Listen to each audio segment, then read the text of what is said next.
Wish you a very good morning to all my dear kids. आप सब कैसे हो? आई होप आप सब मज़े में होंगे। मेरा नाम है बोई रचना। मैं आपको हिंदी सब्जेक्ट सिखाने वाली हूँ। आज हम पढ़ेंगे अ और आ की मात्रा के बारे में, लेकिन इसके पहले थोड़ा हम फर्स्ट में चले जाते हैं। हमने पहली कक्षा में क्या सीखा था, आपको याद है? हमने पहली कक्षा में स्वर और व्यंजन के बारे में सीखा था। आप सबको याद है कि स्वर और व्यंजन क्या है? चलो मैं आपको एक बार फिर से बताती हूँ।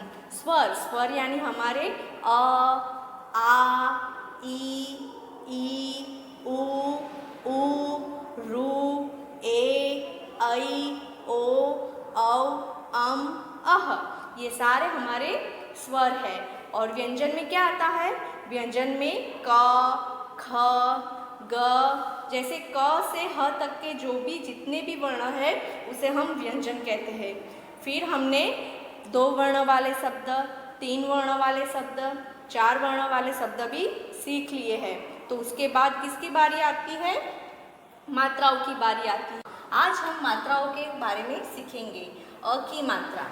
तो सबसे पहले स्वरों में अ की मात्रा आती है, लेकिन अ की कोई मात्रा नहीं होती है। तो मात्राएं कहाँ से शुरू होती है? मात्राएं आ से शुरू होती है। अ स्वर जो है सारे व्यंजनों में मिला हुआ होता है। अ की मात्रा के जैसे कि ये वर्ण है, जिस वर्ण को हम अ के साथ जोड़ते हैं तो वो वर्ण वैसे का वैसा ही रहता है, उनमें कोई बदलाव नहीं आता है। जैसे कि ये है क को हम अ के साथ जोड़ते हैं तो हम क ही बोलते हैं, इस वर्ण में कोई बदलाव नहीं होता है। दूसरा है ख के साथ हम अ को जोड़ते हैं तो हम ख ही बोलते हैं, उनमें भी कोई बदलाव नहीं आता है। बच्चों, आपको पता है जितने भी व्यंजन होते हैं उनमें अ स्वर पहले से ही मिला हुआ होता है। जैसे कि ये है क जमा ल, तो दोनों को मिला के बनता है क ल। फिर है अ जमा ज जमा ग जमा र, तो इनको मिला के बनता है अजगर।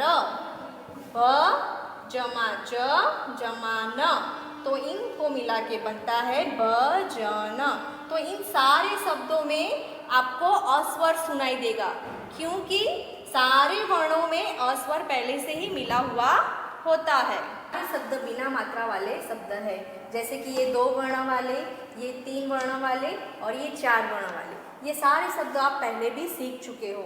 जैसे कि ये है र ख, ये है क ल, च ल, फ ल, कलम, बतख, जगत, रहम, अजगर, बरगद, कटहल, अचकन। आपको समझ में आया? इन सारे शब्दों में आपको अस्वर सुनाई देगा। इसका मतलब है इन सारे व्यंजनों में अस्वर पहले से ही मिला हुआ होता है। आपको भी ऐसे घर पर इसको ऐसे ही रीडिंग करना है। तो हमने पढ़ लिया, व्यंजनों को भी हमने सीख लिया। अभी कौन सी बारी आती है? मात्राओं की बारी। और मात्राएं कहाँ से स्टार्ट होती है? आ से स्टार्ट होती है। जैसे कि हमने पहले ये अ स्वर के बारे में सीखा।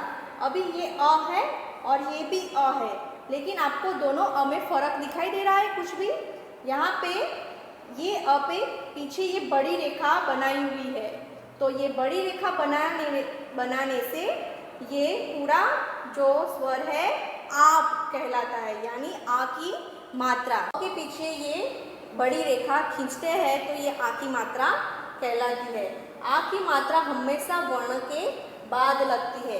कोई भी वर्ण हो, इसके पीछे जब भी हम ये बड़ी रेखा खींचेंगे तो वो आ की मात्रा कहलाएगी। वर्णों के साथ आ की मात्रा का उच्चारण तथा उनके उदाहरण। वर्णों के साथ हम ये आ की मात्रा जोड़ेंगे तो उसका उच्चार कैसे करेंगे, ये आपको मैं अभी दिखाती हूँ। ये है क, ये क वर्ण है, तो ऐसे तो हम क बोलते हैं, लेकिन इसके पीछे जब ये बड़ी रेखा यानी आ की मात्रा हम लगाएंगे तो उसका उच्चारण कैसे होगा? का। फिर है खा, गा, ग, चा, छा, जा, जा, टा, था, डा, डा। ऐसे ही सारे व्यंजनों को क से लेके ह तक के व्यंजनों को आपको आ की मात्रा लगा के घर पर ऐसे ही पढ़ना है। तो आपको समझ में आ जाएगा कि आ का उच्चारण करते हैं तो व्यंजनों के साथ जब भी हम आ का उच्चारण करते हैं तो कैसे सुनाई देता है। आ की मात्रा, आओ पढ़े।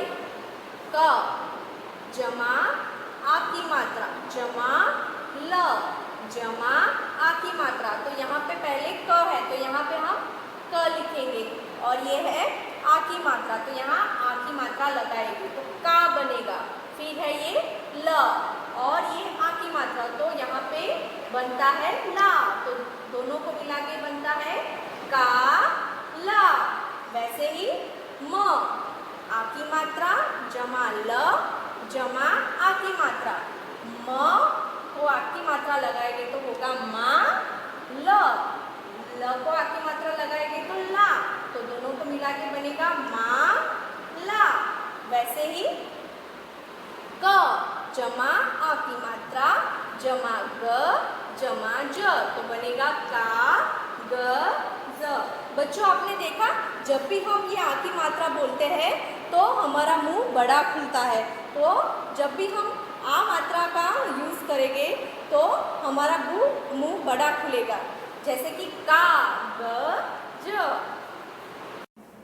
देखो बच्चों यहाँ पे हमें आ की मात्रा से बनी हुई एक कविता दी गई है जिसमें आ की मात्रा से बने शब्द है जैसे कि काला, बादल, छाया। चलो हम पढ़ते हैं अभी। काला काला बादल आया, आसमान पर बादल छाया, आबा आई सरला आई, लाल लाल कागज लाई, नाव बनाकर जल पर चलाई।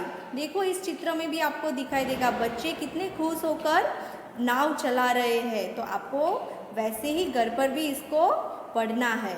ओके बच्चों, हमारी टेक्स्ट बुक में अ से बने सारे शब्द दिए गए हैं। जैसे यहाँ पिक्चर्स में आप देख सकते हो, नल का पिक्चर है, अचकन है, बस है, फिर नीचे है आओ पढ़े। उनमें भी बहुत सारे शब्द दिए गए हैं, वो सब आपको घर पर पढ़ना है। फिर है अभ्यास कीजिए। फल, जल, कमल, महल, वो सारे शब्दों को आपको ट्रेस करना है और फिर से नीचे लिखना है। फिर है यहाँ आ की मात्रा। आ की मात्रा में नीचे पिक्चर्स दिए गए हैं, उनमें है आम, फिर है छाता, फिर है गाजर, आओ पढ़े। उनमें भी बहुत सारे शब्द हैं, वो आपको घर पर वैसे ही पढ़ना है। फिर है अभ्यास कीजिए। आम, नाव, कार, बाजा, वो सारे शब्दों को आपको पहले ट्रेस करना है और बाद में फिर से नीचे लिखना है। बच्चों, ये मैंने वर्कशीट बनाई है अ और आ की मात्रा के शब्द, वो आपको घर पर नोटबुक में अच्छे हैंडराइटिंग में लिखनी है। पहले क्वेश्चन में है अ और आ की मात्रा के शब्द पढ़िए और लिखिए। तो पहला है अ की मात्रा के शब्द, उनमें है कमल, नल, अचकन, बस, बर्तन, बरगद, अक्षर और महल। फिर आ की मात्रा के शब्द है छाता, गाजर, आम, हाथ, बाजार, छाया, ताला और नाव। वैसे ही आपको बोलना है और लिखना है, 3 टाइम्स आपको लिखना है। फिर है क्वेश्चन नंबर 2, संधि को जोड़कर शब्द लिखिए। तो पहला है क जमा म जमा ल, तो क्या शब्द बनता है कमल। फिर है प जमा न जमा ग जमा ट, तो क्या शब्द बनता है पनघट। फिर है अ जमा क्ष जमा र, तो क्या बनता है अक्षर। वैसे ही नीचे दिए गए सारे शब्दों को आपको जोड़ना है और शब्द बनाना है।